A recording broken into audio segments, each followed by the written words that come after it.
the winner, Carrie Underwood! Being a winner or runner-up on American Idol may put you on the fast track to a record deal, but it doesn't guarantee you'll keep it. I'm a very realistic person, and I know that, at some point all this has to stop. At some point a song that I put out, it's not going to go to #1. At some point, I'm going to put out an album that's going to be considered a flop. Over the past year or so, music mogul Clive Davis has quietly dropped 36% of the 14 former finalists signed to Sony BMG.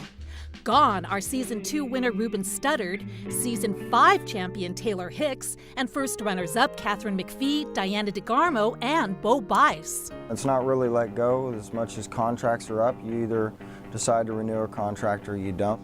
Surviving the cuts are first-place finishers Kelly Clarkson, Carrie Underwood, Fantasia, and Jordan Sparks, along with finalists Clay Aiken, Jennifer Hudson, Chris Daughtry, Kelly Pickler, and Blake Lewis. In the history of the record business, artist roster cuts happen. Geoff Mayfiled, senior analyst and director of charts for Billboard magazine, says such attrition isn't unusual when sales figures don't meet expectations. The scenario parallels many non-Idol labels who have seen album sales plummet 9.5% in the last year. Up until Taylor Hicks, every winner sold at least 1 million copies.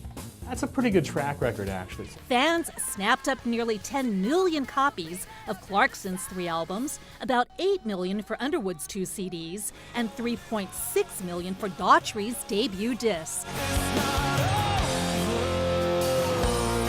Here's a 4th place guy who up until November had the best-selling album of 2007. Sony BMG's RCA Records toasted Bo Bice for shipping 500,000 units of his first CD, right after they let him go. 2 weeks after or 3 weeks after we parted ways with RCA, I was up here in New York getting a gold album from them for the real thing. He's since released a second album on his own label through Walmart.